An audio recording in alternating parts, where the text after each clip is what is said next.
ஏசாயா தீர்க்கதரிசியின் புஸ்தகம் 5வது அதிகாரத்தில் 2வது வசனத்திலிருந்து நான் வாசிக்கிறேன். 1வது வசனத்தை வாசிப்போம். இப்பொழுது நான் என் நேசரிடத்தில் அவருடைய திராட்சை தோட்டத்தை குறித்து என் நேசருக்கேற்ற ஒரு பாட்டை பாடுவேன். என் நேசருக்கு மகா செழிப்பான மேட்டில் ஒரு தோட்டம் உண்டு.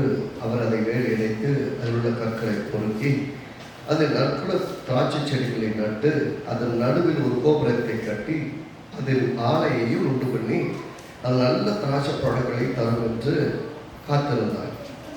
அதுவோ கசப்பான பழங்களை தந்தது. எருசலேமின் குடிகளே, யூதாவின் மனுஷரே, எனக்கும் திராட்சை தோட்டத்துக்கும் நியாயம் தீருங்கள்.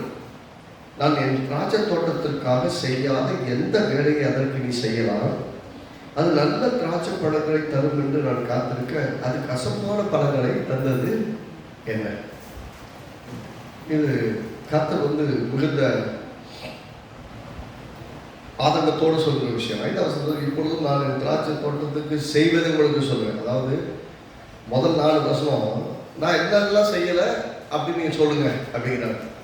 நம்ம ஏற்கனவே பார்த்தோம். ஏசாயா 27வது அதிகாரத்தில் 2வது வசனத்துல 6வது வசனத்தில் கர்த்தர் சொல்லுங்க, நல்ல திராட்சை ரசத்தை தரக்கூடிய தோட்டத்தை இருக்குது, அதை காப்பாற்றுறாரு. என்ன சொல்றாரு? 7 விஷயங்களை பற்றி பார்த்தோம். காப்பாற்றுறாரு, அடிக்கடி அதுக்கு தண்ணீர் பாய்ச்சுறாரு, ஒருவரை சேதப்படுத்தாதபடிக்கு இரவு பகலும் அதை காப்பாற்றுறாரு. அது வேர் பற்றி பூத்து காய்ப்பு உலகத்தை பல நாள் நிரப்பும் நாட்கள் வரும். அதாவது ஒரு நல்ல பலன் கொடுக்க என்னெல்லாம் செய்யணுமோ அவர் கர்த்தராகிய தேவன் நமக்குள்ள வேலை செஞ்சுக்கிட்டே இருக்கிறார். அவர் வேலை செய்யாமல் இருக்கிறதில்ல. அவர் ஒவ்வொரு முறையும் ஆலயத்துக்கே வரும், கர்த்தருடைய வார்த்தையை பெற்றுக்கொள்வது, ஆசீர்வாதத்தை பெற்றுக்கொள்ளும். ஒரு பெரிய கூட்டம் வந்தாலும் கர்த்தருடைய வார்த்தையை பெற்றுக்கொள்ளணுங்கிறவங்க வர்றாங்க இல்லையா? அந்த வார்த்தையை பெற்றுக்கொள்றவங்க தான் ஆசீர்வாதத்தை பெற்றுக்கொள்ள முடியும். சொல்ற கர்த்தராகிய நான் அதுக்கு அடிக்கடி தண்ணி காப்பாற்றி தண்ணி பாய்ச்சி வேர் பற்றி பூத்து காய்த்து உலகத்தை பல நாள் நிரப்பும் நாட்கள் வரும்னு சொல்லி சொன்னாலும் இங்கே சொல்லுறாரு, அதுக்கு நல்ல திராட்சை தோட்டத்தை நான் நாட்டினேன், அதுக்கு எல்லாம் வேலை பண்ணேன், கற்களை பொறுக்கினேன். அதாவது உங்கள் வளர்ச்சியை கெடுக்கிற எல்லாத்தையும் நான் நீக்கிட்டேன். இப்போ கனி கொடுக்காம பொறுப்புக்கு என்னையா பிரச்சனை? நான் செய்யாத எந்த வேலையை நான் உனக்கு இந்த வேலை செய்ய முடியும்? நான் செய்யாத எந்த வேலையை மேலே உனக்கு செய்யலாம்? அங்கே கர்த்தருடைய அங்கலாய்ப்பை, கர்த்தருடைய வேதனையை, கர்த்தருடைய மன துயரத்தை பார்க்க முடியும். நான் எல்லாத்தையும் செஞ்சுக்கிட்டு தான் இருக்கிறேன். என் கூட விசுவாசத்தை, என் கூட உறுதியாக நின்னா உன்னை பெரிய செழிப்புள்ள ஆட்களாய், செழிப்புள்ள தோட்டமாய், உனக்குள்ள பெரிய பலன்களை கொண்டு வரக்கூடிய விதத்தில் நான் வேலை செஞ்சிட முடியும். ஆனால் நீ விசுவாசிக்காம போறது என்ன? என்னை நம்பாம போறது என்ன? பலன் தராம போறது என்ன அப்படின்னு கர்த்தர் அங்கலாய்க்கிறார். நிறைய சமயங்களில் கர்த்தர் நம்மளை வேலி அடைத்து பாதுகாத்து தான் வச்சிருக்கிறாங்க. நமக்கு வேலி இருக்குன்னே தெரியல. யோபுவுக்கு வேலியை போட்டிருந்தாங்க, அது பிசாசுக்கு தெரிஞ்சது. ஆனா யோபுக்கு தெரியுமா? தெரியல. நம்முடைய நிலைமை தான். பிசாசு சொல்றான், சாத்தான் தேவன்கிட்ட சொல்லிட்டு சொல்றான், நீ சும்மாவா அவனை ஆசீர்வதிக்கீங்க, அவன் வீட்டை, அவனை கூட்டான எல்லாவற்றையும் சுற்றிலும் வேலி அடிக்கவில்லையா? விசுவாசிக்கிறவனுக்கு சுற்றிலும் வேலி உண்டாயிருக்கிறது. விசுவாசிக்கிறவனுக்கு சொல்லுங்க, விசுவாசிக்கிறவங்களுக்கு கர்த்தர் எப்போதும் சுற்றிலும் வேலி அடைந்திருக்கிறார். ஆனா விசுவாசத்துல வேலியை போட்டவங்களுக்கு எனக்கு வேலி இருக்குங்கிறதே தெரியாம பரிதவிக்கிறாங்க. அதனாலதான் கர்த்தர் சொன்னார், ஆதாம்கிட்ட முதல் வேலை என்னன்னா, நீ பண்பெடுத்து காத்துக்கொள். யார்கிட்ட காப்பாற்றணும்? ஒருத்தன் இருக்க அவன் சுத்திட்டாலே, நான் எங்க எவனை கெடுக்கலான்னு வகை தெரிஞ்சு சுத்திட்டாங்க. அவன் உள்ள வர்றதுக்கு இடம் விட்டுறாத, பண்பெடுத்து காத்துக்கொள்ளுறாரு. பண்பெடுத்தனவே பண்படுத்தினான், தோட்டத்தை பண்படுத்தினான், காத்துக்கொள்ளாம விட்டுட்டான். அதனால ஒரு தொல்லை கெடுத்துட்டான் மொத்தத்தையும். கர்த்தர் இப்பயும் நமக்கு அதெல்லாம் நமக்கு இன்னைக்கு அறிவும் தெளிவுமா இருக்கிறது. பாருங்க, அவர் சொல்றாரு, என் திராட்சை தோட்டத்துக்காக இதுக்கு விட ஒரு விஷயத்தை கேட்க முடியாது. 4வது வருஷத்தை 3வது வருஷம் சொல்ற எருசலேமின் குடியில யூதாவின் மனுஷரே, ஜனங்கிட்டெல்லாம் கேட்கிறாரு, எப்பா எல்லா யூதா மனுஷனும் சொல்லுங்க, எருசலேம் குடியெல்லாம் சொல்லுங்க, என்ன சொல்லணும்? என் திராட்சை தோட்டத்துக்கும் எனக்கு நியாயம் தீருங்க. பாருங்க, தேவன் மனுஷங்களை நியாயம் தீருங்கன்னு கேட்கிறாரு. சொல்லிட்டு என்ன சொல்றாரு? நான் என் திராட்சை தோட்டத்துக்காக செய்யாத எந்த வேலையை அதற்கு நீ செய்யலாம். நான் என்ன செய்யறேங்க? பிள்ளைகிட்ட நீங்கள் பெரும்பாலும் கேட்பீங்க, பிள்ளைகளுக்கு நல்ல ட்ரெஸ் வாங்கி கொடுக்கலையா, நல்ல படிப்பு கொடுக்கலையா, நல்ல ஸ்கூல் ஃபீஸ் கட்டலையா, நீ கேட்டதெல்லாம் வாங்கிட்டாலையா, எல்லாம் வாங்கி கொடுத்ததுக்கப்புறம் படிக்கலையா பிரச்சனை அப்படி கேட்பாங்களே பெற்றோர்கள். ஏன் கேட்குறாங்க? உனக்கு எதாவது நான் குறை வச்சிருக்கிறேனா, உனக்கு எதாவது கொண்டு விட்டேனா, அப்படி இருந்துட்டு ஏன் இப்படி இருக்க? எப்பயெல்லாம் பாருங்க, கஷ்டத்தோட நெருக்கத்தோட சவாலோட வாழ்ற பிள்ளைகளுக்கு இருக்கிற அந்த பொறுப்பு எல்லாம் கிடைக்குதுங்கும் போது அந்த பிள்ளைகளுக்கு அந்த பொறுப்புங்க. அலட்சியங்கள் அதிகமாக, கேட்டதெல்லாம் கிடைக்கும் போது கர்த்தர் எல்லாத்தையும் கொடுத்துடுறாரு. ரைட்டா? கர்த்தர் எல்லாத்தையும் கொடுத்துடுறாரு. கொடுத்ததெல்லாம் பெற்றுக்கொள்றாங்க. பெற்றுக்கொண்டதுக்கு அப்புறம் கொடுத்தவரை விட்டுறாங்க. எப்படி பார்க்குறாங்க? அப்பா அம்மா தான் நமக்கு சோர்ஸு, அவங்க தான் எல்லாம் கொடுக்குறாங்க, நீ பெத்தையில கொடு அப்படின்ட்டு போயிடுறாங்களே ஒழிய இது எல்லாவற்றையும் தேவன் தருகிறான்னு புரியுறதே இல்லை. பிள்ளைகளுக்குரிய சவால்கள் தான். அப்ப இந்த காலத்து வாலிப பிள்ளைகளுக்கும் சரி, பெரியவங்களுக்கும் சிறியவங்களுக்கும் சரி, தேவையானது என்னன்னா, கர்த்தர் சொல்றார் உங்களுக்காக செய்யாத எந்த வேலையை செய்யலாம். இப்படி கேட்போமே, கர்த்தராகிய இயேசு உங்களுக்கு செய்யாத எந்த வேலையை நீ செய்யலாம்? உங்களுக்காக வானங்களை விட்டு இறங்கி வந்தார். முன்னாடி பாவம் தாங்க பிரச்சனை. என்ன சொன்னாங்க? பாவம் தான் பிரச்சனை. சரி, பாவம் தானே பிரச்சனை, ஓகே, நான் பாவத்தை நான் டீல் பண்ணிக்கிறேன். எப்படி டீல் பண்ணுவாரு? அவரே மனுஷனா இறங்கி வந்து, தேவனே கடவுளா இருக்கிறவர் மனுஷனாகி உங்களிலே ஒருவரை போல வாழ்ந்து நம்முடைய எல்லாருடைய பாவங்களையும் சிலுவை அவரை தன்மையில் ஏற்றுக்கொண்டு நாம அனுபவிக்க வேண்டிய தண்டனையும் நாம போக வேண்டிய நரகத்தையும் அவர் ஏற்றுக்கொண்டு நமக்கு பதிலாய் நரகத்துக்கு போனார். ஏன்னா நாம நரகத்துக்கு போகக்கூடாது. சாபங்கள் எல்லாம் மீட்டெடுத்தார். நாம சாபத்திற்கு இல்லை. இயேசு விசுவாசித்தவர்கள் சாபங்களிலிருந்து மீட்கப்பட்டிருக்கிறார்கள், தரித்திரத்திலிருந்து மீட்கப்பட்டிருக்கிறார்கள். தரித்திரம் மீட்கப்பட்ட அர்த்தம், இயேசு அவர்தாமே தரித்திரராகி நம்மை ஐஸ்வர்யவான்களாய் மாற்றும்படிக்காக நம்ம ஐஸ்வர்யம் மாத்திருக்கு. அவர் தரித்திரரான நாம் பாவிகளாய் இருந்தோம். நாம் பாவிகளாய் இருந்தவர்களை மீட்பதற்காக இயேசு நமக்காக பாவம் ஆனார். அவர் பாவமாகி நம்முடைய தரித்திரத்தை ஏற்று நம்முடைய நோய்களை சுமந்து சிலுவையிலே மரித்தார்னா நம்ம மொத்தமா மீட்டு விட்டுட்டான்னு அர்த்தம். அவர் தான் கேட்கிறாரு, நான் உனக்காக செய்யாத எதை நான் செய்யறது?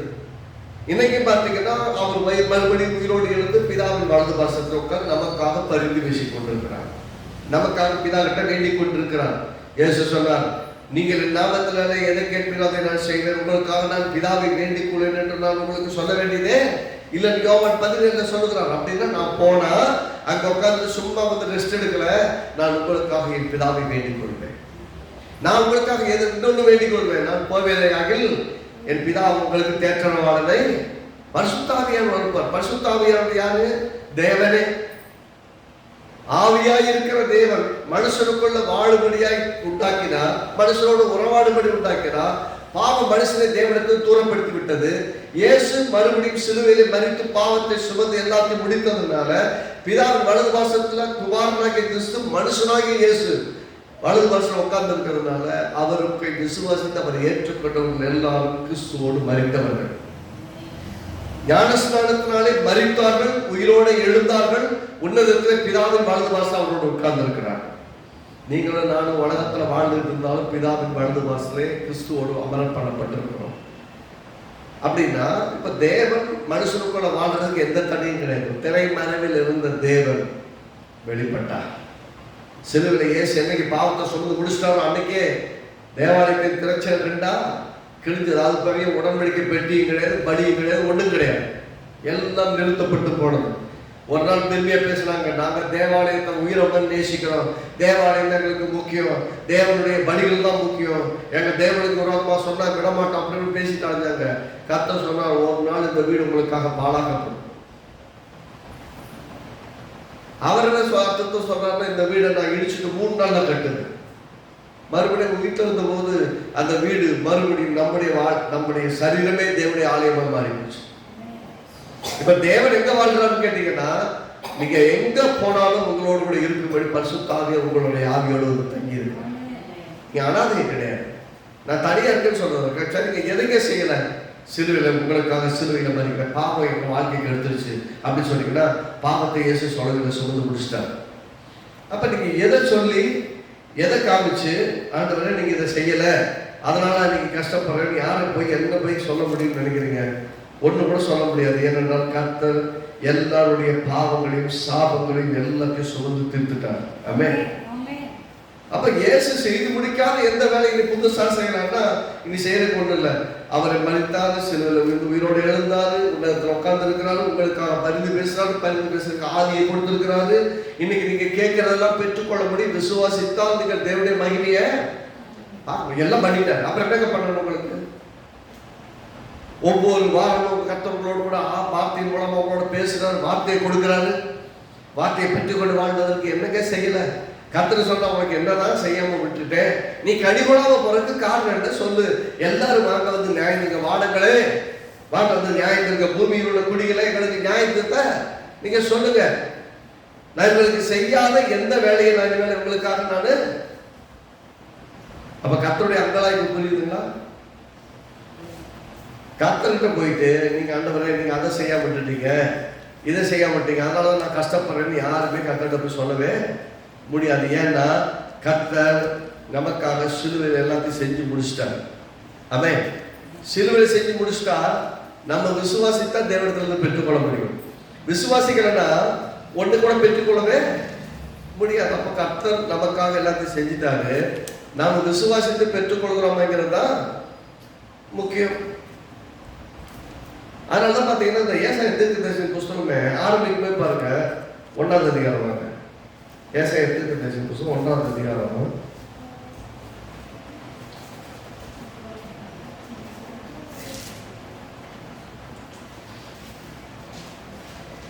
18ஆம் வசனம். ஏசாயா 1:18 என்ன சொல்ல? வழக்காடுவோம் வாருங்கள். வாங்க, நீங்க பஞ்சாயத்து வச்சுக்கலாம். பாருங்க, கர்த்தர் வந்து நம்ம கிட்ட பஞ்சாயத்து வச்சு பேச வேண்டியதுதான். வாங்க, நம்ம 2 பேரும் உட்காந்து பேசலாம். நமக்கு மத்தியில் வழக்காடுவோம். உன் நியாயத்தை நீ சொல்லு, என் நியாயத்தை நான் சொல்றேன். வாங்க 2 பேரும் உட்காந்து நியாயத்தில் கூடி வருவோம் அப்படின்னு கர்த்தர் பேசுகிறார். 1:18 பாருங்க, வழக்காடுவோமே வாருங்கள் என்று கர்த்தர் சொல்லுகிறார். உங்கள் பாவங்கள் சிவேர் என்று இருந்தாலும் உறைந்த மலையை போல் வெண்மையாகும், அவை ரத்தாம்பர சிவப்பா இருந்தாலும் பஞ்சை போலாகும். உனக்கு பாவம் தான் பிரச்சனை அப்படின்னா என்கிட்ட வா. அந்த பாவம் எவ்வளவு மோசமான பாவமா இருந்தாலும் அதை எல்லாத்தையும் மாற்றி பரிசுத்தமாக்கி உன்னை ரத்த சிவப்பா இருந்தா கூட ஒயிட்டா மாத்திடு. என்ன அர்த்தம்? உங்க பாவம் எவ்வளவு பெருசு, நீங்க போய் நிக்காதீங்க, அவருடைய ரத்தம் பெருசுன்னு போய் நில்லுங்க. ஒரு கடுமாறி பாவத்தை செஞ்சுட்டீங்கன்னா கூட ஓடி போக வேண்டியதில்லை. கர்த்தர்ட்ட ஆண்டவரே நான் பாவியா வந்து நிற்கிறேன், என்னை பரிசுத்தமாக்குங்க அப்படின்னு நின்றீங்கன்னா எந்த மனுஷனையும் பரிசுத்தமாக்க அவர் உண்மையின் மீதி உள்ளவராக இருக்கிறார். தன் பாவங்களை மறைக்கிறவன் வாழ்வடைய மாட்டான், அவரிடத்துல அறிக்கை செய்து விட்டு விடுகிறவன் இரக்கத்தை பெறுவான் இருக்கிறார். வந்து நின்னா போதும், அவர் அவருடைய ரத்தத்தினால கூட கழுவி சுத்திகரித்து. அப்போ நீங்க என்ன சொல்ல முடியாது? நான் தொடர்ந்து பாவத்துல சிக்கிக்கிட்டு நான் தோத்துக்கிட்டே இருக்கிறேன், அதனாலதான் என்னால வெற்றிகரமா வாழ முடியலன்னு சொன்னா பாவத்துக்கு பரிகாரி நான் இருக்கேன்னு என்கிட்ட வந்தியா? நீ என்கிட்ட வந்து நின்று இருந்தா உன் பாவங்கள் சிவேரென்று இருந்தாலும் அதை நான் கண்டிருப்பேனே. ரத்தாம்பர சிவப்ப போல பாத்தீங்கன்னா 2 கார்பெட் 2 இதை வெள்ளையாக்க முடியுமான்னு கேட்டீங்கன்னா இது எப்படிங்க வெள்ளையாக்க முடியும் அப்படின்னு கேட்பீங்க. அவரு சொல்றாரு, உன்னால முடியாது, ஆனால் எவ்வளவு சிவப்பா இருந்தாலும் ரத்தம் படிந்த கரைகளை போல இருந்தாலும் என்னால எல்லாத்தையும் மாத்திர முடியும் சொல்றாரு. ரத்தாம்பர சிவப்பா இருந்தாலும் எப்படியாமா பஞ்சம் போல வெள்ளையா மாத்திரு. அப்போ பாவம் தான் உங்களுக்கு பிரச்சனைன்னா பாவம் உங்களுக்கு பிரச்சனை இல்லை. பாவத்தை பரிசுத்தமாக்க கர்த்தர் கூடும் எந்த மனுஷனையும் சொல்றது. அப்படின்னா என்ன? ஆசீர்வாதத்தை அனுபவிக்க முடியாம இருக்கு எனக்கு தடை என்ன?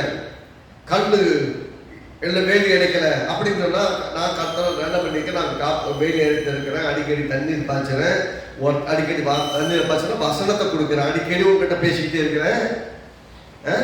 ஒருவரும் சேதப்படுத்தாதபடிக்கு இரவு மகள் பார்த்துட்டு இருக்கிறேன், காப்பாத்திட்டு உங்க வீட்டை, உன்னை, உன் பிள்ளைகளை, உன் எல்லைகளை வேல் பெற்றி பூத்து காய்த்து உலகத்தை பல நாள் நிரப்புக்கு நான் காத்துட்டு இருக்கிறேன்.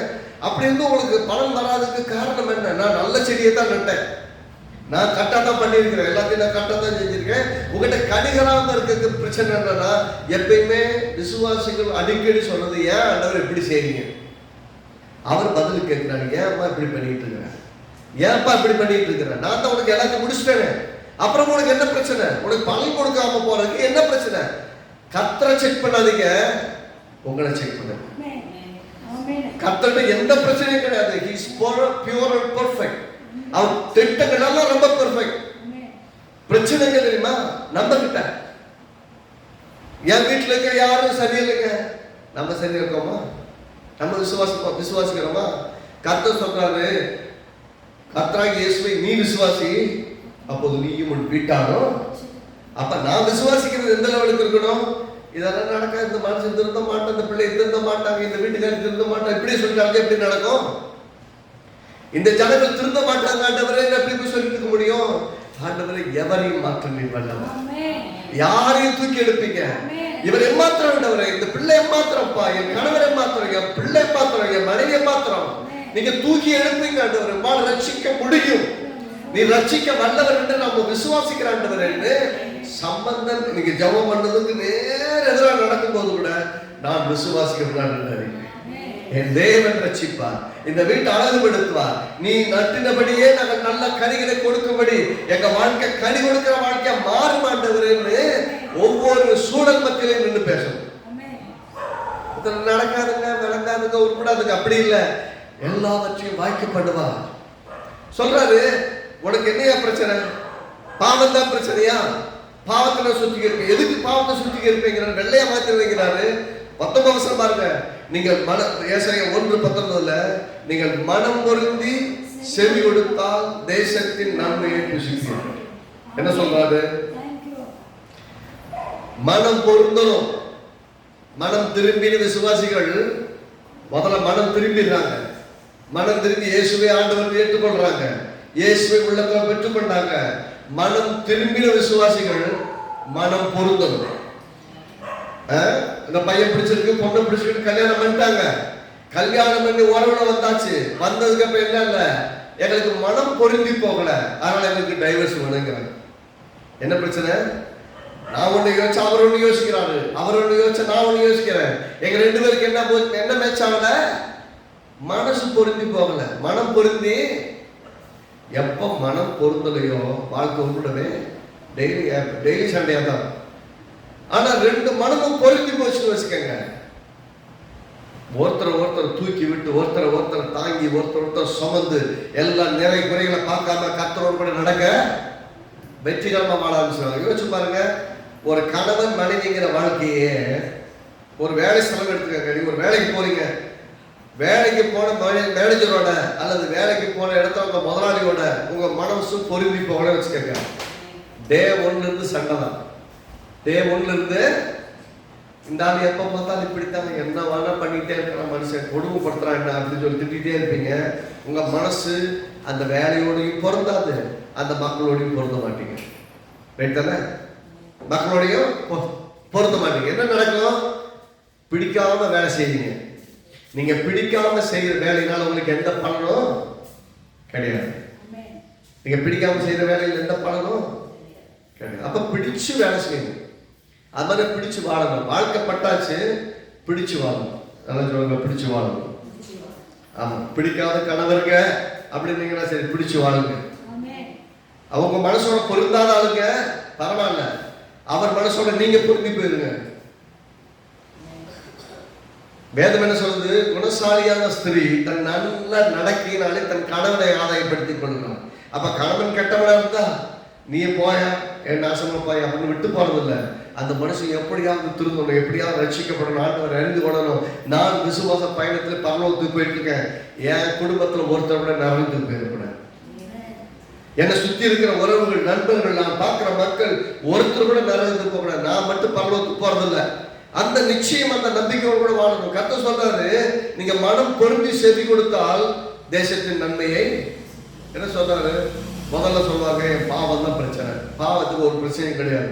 எனக்கு முன்னாடி பார்த்தோம், ஏசாயா 5ஆம் அதிகாரத்தில் பார்த்தோம், ஏசாயா 27:2-6 வரைக்கும் பார்த்தோம்.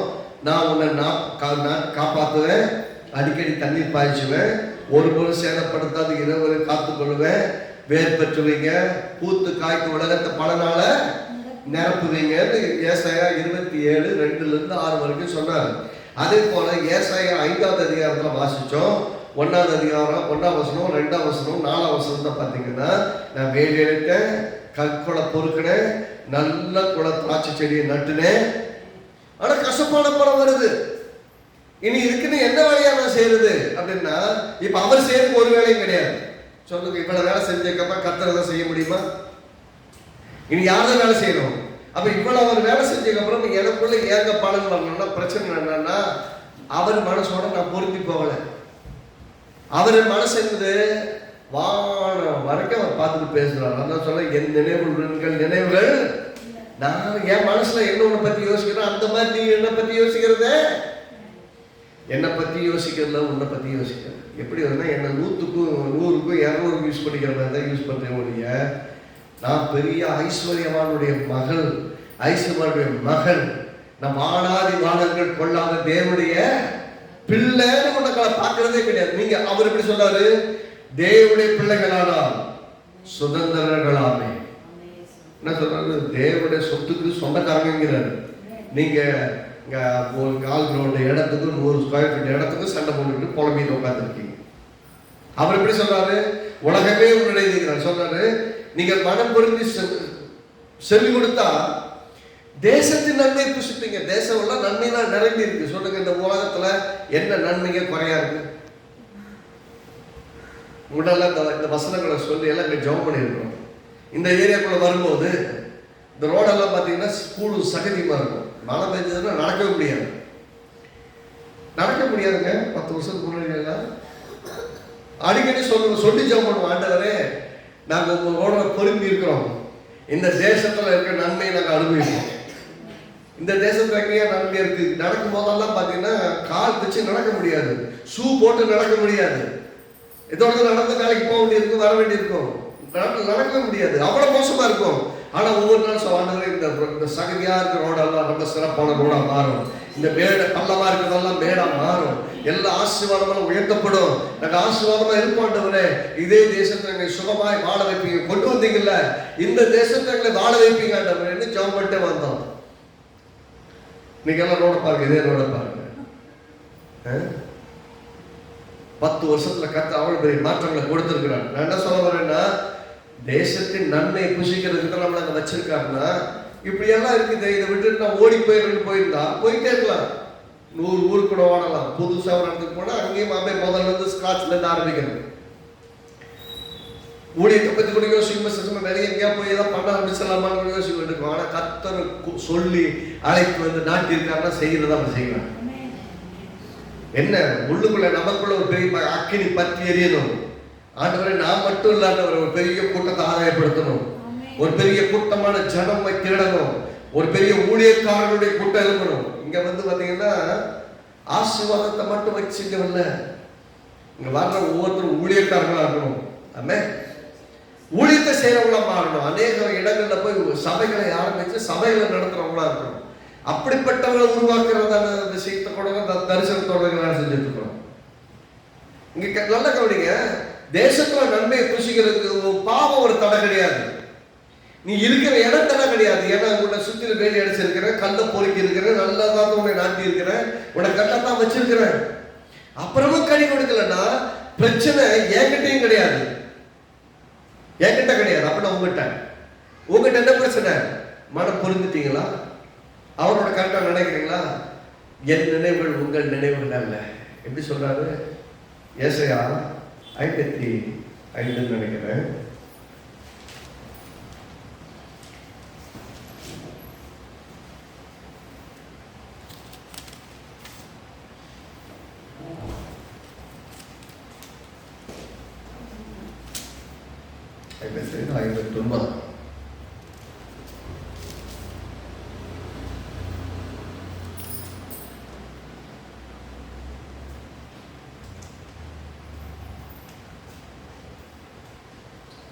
வசனம் சொல்றது, என் நினைவுகள் உங்கள் நினைவுகள் அல்ல, என் வழிகள் உங்கள் வழிகள் அல்ல. அப்படின்னு சொல்றாரு. அப்படின்னா நான் என்ன நினைக்கிறேன்னு அந்த மாதிரி நீ நினைக்கிறது இல்லை, நான் என்ன மாதிரி யோசிக்கிறோன்னு அந்த மாதிரி நீ யோசிக்கிறதே இல்லை. வானங்களை பார்க்கிறோம், என் நினைவுகள் உயர்ந்ததா இருக்கிறது. அப்படின்னா கர்த்தருடைய நினைவோடு நம்முடைய நினைவு மேட்ச் ஆகிறதே இல்லைங்கிறத பிரச்சனையே. அப்போ கர்த்தர் சொல்றாரு உட பெரிய ஆளாக போயிடும். நீங்க என்ன சொல்றீங்க, நான் நல்லா வர்றதுக்கு வாய்ப்பே கிடையாதுங்கிறீங்க. அப்படின்னா கர்த்தர் என்ன செய்ய முடியும்? கர்த்தரால் ஒன்றும் உங்களுக்கு அற்புதங்களை அதிசயங்களை செய்யவே முடியாது. ஏனென்றால் நீங்க விசுவாசித்தா தான் தேவன் மகிமையான காரியங்கள் உங்க வாழ்க்கையில செய்ய முடியும். விசுவாசிக்க முடியலன்னா எவ்வளவுதான் கற்றுக் கொடுத்தாலும் உங்களால் அதை பெற்று அனுபவிக்கவே முடியாது. கர்த்தர் சொல்றாரு, வானங்களை பார்க்கணும் என் நினைவுகள் உயர்ந்திருக்கிறது. எங்க நினைவு எப்படி? என் நினைவு உங்கள் நினைவுகள் அல்ல, என் வழிகள் உங்கள் வழிகளும் அல்ல. வானங்களை பார்க்கணும் என் நினைவுகள் உயர்ந்ததா இருக்குது, என் வழிகள் உயர்ந்ததா இருக்குது. அப்போ நீங்க விசுவாசிகள் எப்படி இருக்கணும்? கர்த்தருடைய லெவலுக்கு யோசிக்கிறதுக்கு நம்முடைய இருதயத்தை பழக்க வைக்கணும். நம்முடைய நினைவுகள் அவருடைய நினைவுகள் இல்லைன்னா என்ன அர்த்தம்னா அவருடைய நினைவோட நம்முடைய நினைவு மேட்ச் ஆகிறதே இல்லைன்னு அர்த்தம். அப்ப நம்ம நினைவோட அவருடைய நினைவோட நம்ம மேட்ச் ஆகலைன்னா எப்படி ஆசீர்வாதத்தை பெற்றுக்கொள்ள முடியும்? பெற்றுக்கொள்ளணும்னா நம்முடைய நினைவுகளும் அவருடைய நினைவுகளும் மேட்ச் ஆகணும். எல்லாம் சொல்லுங்க, நம்ம நினைவுங்க அவருடைய நினைவோட மேட்ச் ஆகணும். பாருங்க 8ஆம் வசனம் 55:8. என் நினைவுகள், ஏசாயா 55:8, என் நினைவுகள் உங்கள் நினைவுகள் அல்ல, உங்கள் வழிகள் என் வழிகளும். நீங்க நினைக்கிறதா வழி, அந்த வழி தான் என் வழி நினைச்சீங்கன்னா இல்லைங்க, அந்த வழியை பிளான் பண்றேன், என் வழி வேற.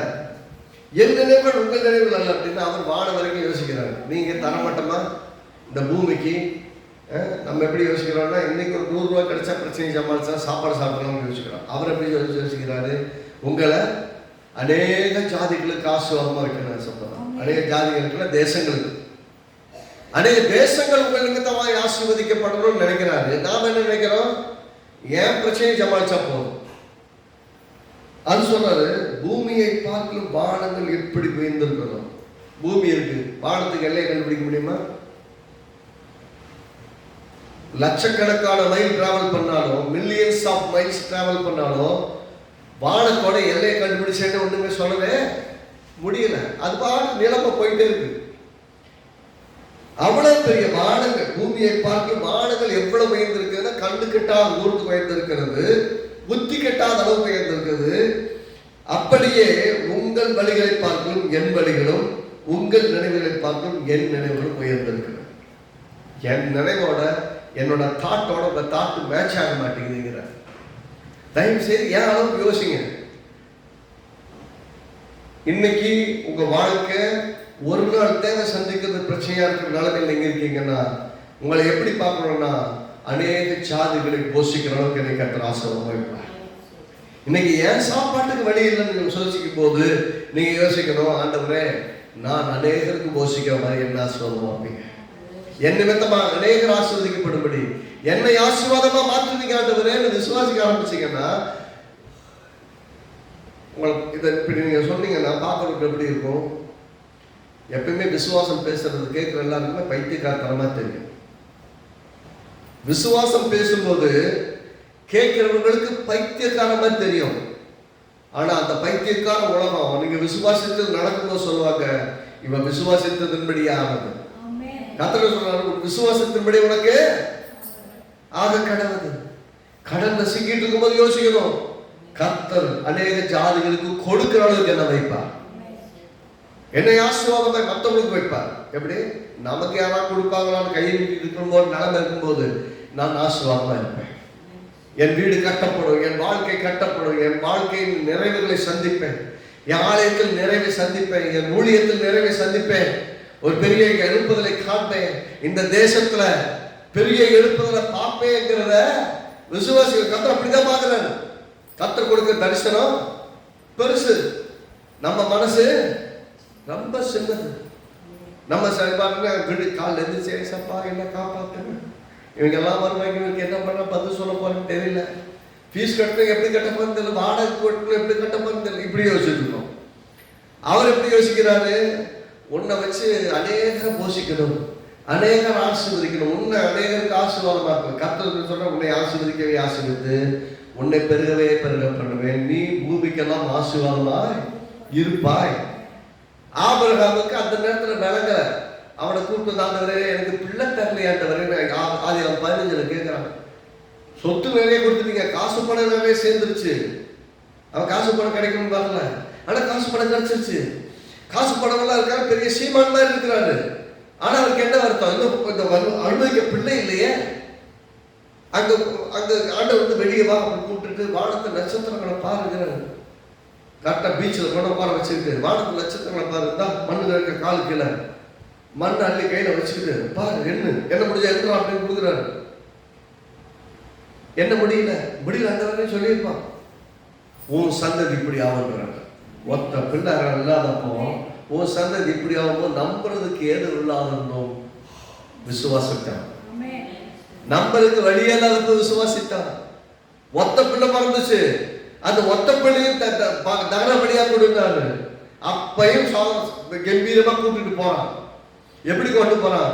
எபிரேயர் சொல்றது, அவன் ஏன் கூட்டிட்டு போனான்னா, ஒருவேளை அந்த பிள்ளையை வெட்டி நான் தகனித்து விட்டா கூட உன் சந்ததி ஈசாக்கின் மூலம் விளங்குன்னு சொன்ன வார்த்தை நிறைவேற்ற என் பிள்ளைய சாம்பலில் இருந்தும் அவர் எழுப்பி கொடுப்பார் அப்படின்னு விசுவாசித்தா கூட்டு போனானா. சாம்பல் இருந்து கூட இருப்பார். நான் அவர் சொல்லிட்டாரு, அவர் வார்த்தைக்கு நான் கீழ்ப்படுகிறேன், என் பிள்ளையா தான் தகனிக்கிறேன். அவர் சொல்லிட்டாரு, உன் பிள்ளைய ஏக புத்திரனை எனக்காக நீ பலியிடு.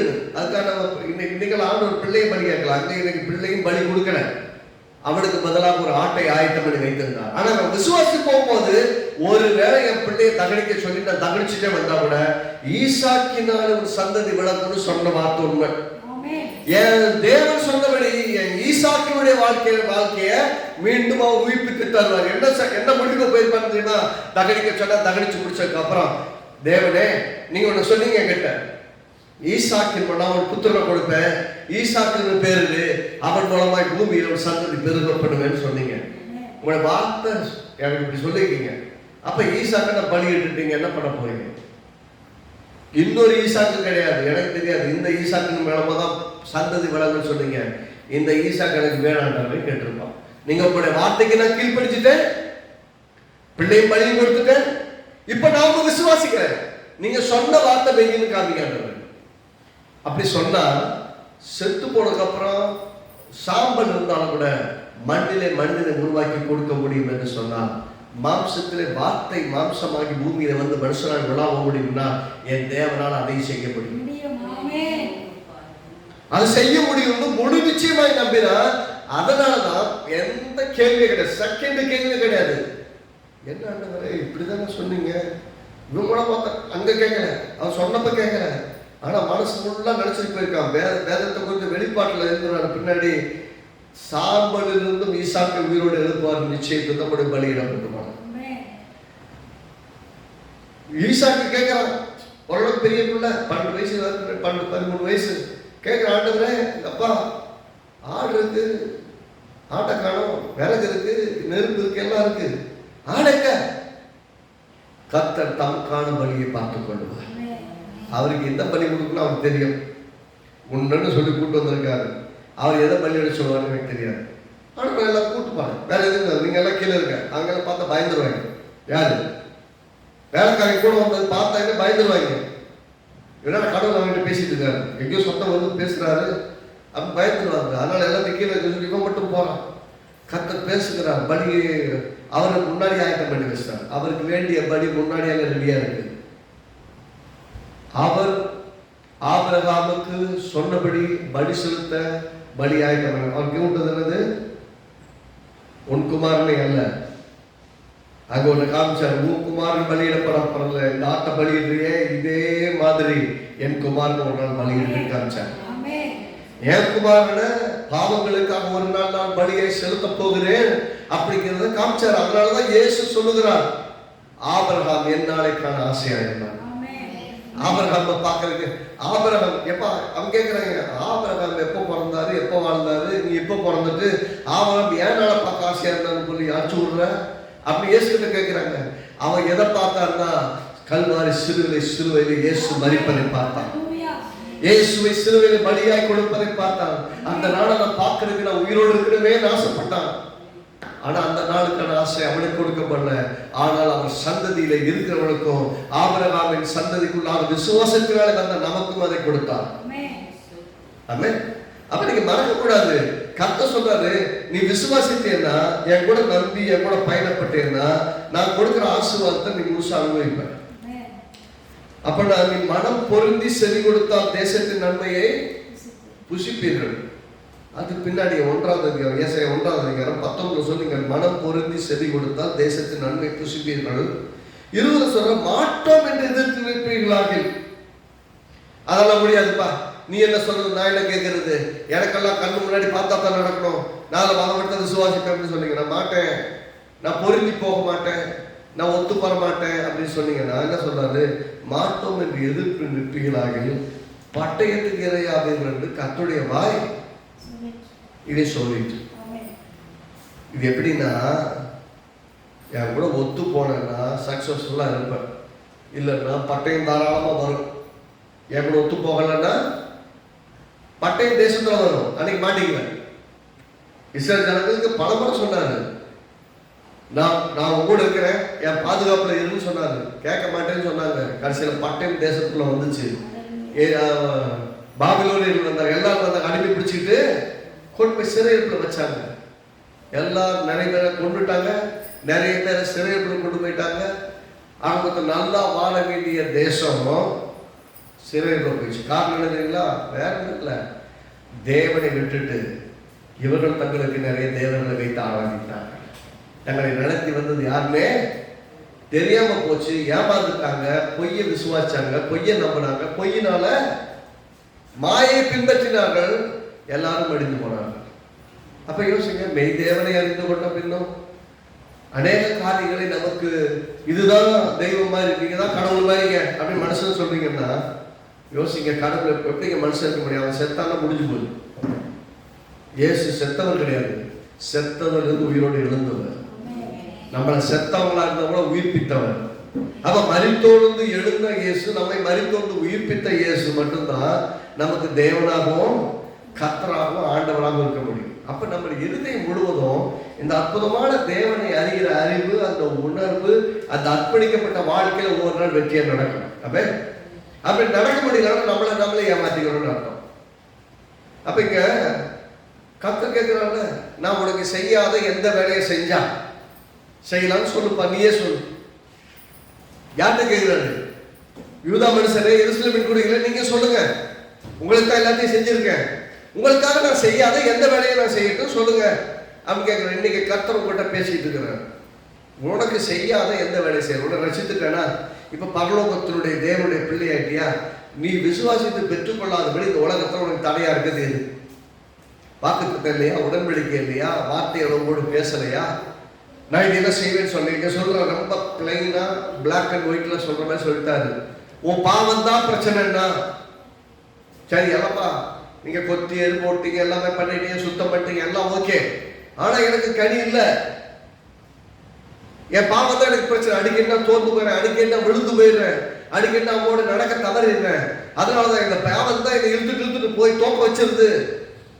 இந்த பாவத்தோட இருக்கிறதுனால என்னால சக்சஸ்ஃபுல்லா வாழ முடியல. நீங்க எவ்வளவுதான் நல்ல விதத்தில் நாட்டி இருந்தாலும் எனக்குள்ள வரக்கூடிய இந்த பாவத்தின் தன்மை என் வாழ்வை கெடுத்து போட்டுருந்த ஆண்டவரேன்னு சொன்னீங்கன்னா அதுதான் பிரச்சனையா? சரிவா, பஞ்சாயத்து வச்சுக்கலாம். அதே பாவத்தோட வா, நான் அது உறைந்த மலையை போல, ரத்தாம்பர சிவப்பா இருந்தாலும் உறைந்த பஞ்ச போல நான் மாத்துறேன்னு இல்லைன்னு மட்டும் பாரு. உனக்கு பாவம் பிரச்சனை இல்லை. திரும்பவும் சொல்லுகிறேன், விசுவாசிகள் வெற்றிகரமாய் வாழ முடியாததற்கு பாவம் பிரச்சனை அல்ல, மனம் பொருந்தாததுதான் பிரச்சனை. மனம் தேவனோட பொருந்தி போச்சுன்னா அவர் யோசிக்கிற மாதிரியே யோசிப்பாங்க, அவர் பேசுற மாதிரியே பேசுவாங்க, அவர் யோசிக்கிற மாதிரி யோசிப்பாங்க, அவர் செய்யறதுக்கு முன்னாடி செய்யக்கூடாது. சில பார்த்தீங்கன்னா சில குடும்பத்தினர் பார்த்தீங்கன்னா கணவனோ மனைவியோ அவங்களோட தொடர்ந்து அவங்க அப்சர்வ் பண்ணிட்டு இருந்தாங்கன்னா அவர் வேணும்னு கேட்கறதுக்கு முன்னாடி சில பொருள் கட்டமா, நாங்கள் நினைச்சேன் நீங்க கொண்டு கொடுத்துட்டோம்மா, வாய் விட்டு சசம் சொல்லப்பட மாட்டாங்க, சொன்னா பெருமை வந்துடும். மனசுல யோசிப்பாங்க, ஆனா ஆவியார் நாங்க பேசுவாங்க, வாங்கிட்டு கொண்டு வந்து கொடுப்பாங்க. நான் நினைச்சேன் நீங்க கொண்டு வந்து கொடுத்துட்டீங்கன்னு நம்ம சொல்லுவோம். ஆமா ஆமா, நான் போற வழியில பார்த்தேன் வாங்கிட்டு வந்தேன், இல்ல ஏசப்பா தான் வாங்கிட்டு வர வச்சான்னு சொல்லி பாருங்க, உனக்கு பைத்தியம் பிடிச்சு கிடக்கு போ அப்படின்னு போயிடுவாங்க. ஆனா நமக்கு தெரியும், நாம எதிர்பார்க்கிற சின்ன சின்ன காரியங்களை கூட கர்த்தர் செய்து கொண்டிருக்கிறார். அந்த இடத்துல போக வேண்டியதில்லை, அந்த இடத்துல வாங்குறது வாங்குறாலும் கிடையாது. வாங்கவே வாங்காதால, விதைக்கவே விதைக்காதால, முளைக்கவே முளைக்காத இடத்துல கூட கர்த்தர் கொண்டு வருவார்.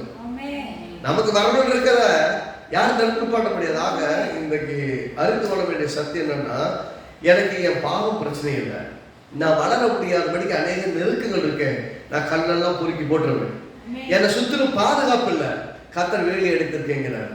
நான் கனி கொடுக்கும்படிய முடியல, எனக்கு யாரும் தண்ணி பாய்ச்சறதில்லை, எனக்கு தேவையான எனக்கு யாரும் ஒன்று நல்லது கையை தூக்கி விடாது இல்லை, எனக்கு ஹெல்ப் பண்ண யாரும் கிடையாது அப்படின்னு சொன்னீங்கன்னா கர்த்தர் ஹெல்ப் பண்ணுவார். கர்த்தர் சொல்றாரு, நான் அதற்கடி அதை காப்பாற்றி அதற்கடி தண்ணி பாய்ச்சி ஒருத்தர் கூட உங்களை சேதப்படுத்தாதபடி காத்துப்படுவீங்க. இவ்வளவு வேலையை செஞ்சுட்டு சொல்றாரு, எனக்கு உனக்கு எந்த வேலை பண்ண செய்யல, எதை செய்யாம விட்டுட்டேன்னு யோசிக்கிறேன், மனம் பொருந்தி விட்டு நீ வந்துட்டேன்னா உன்னை ரொம்ப சக்சஸ்ஃபுல் ஆக்கிறேன். கர்த்தர் சொல்றாரு, இந்த வருஷத்துல நான் உங்கள் மேல் கண்ணோக்கமா இருந்து உங்களை பழுகவும் பெருகும் பண்ணுவேன்.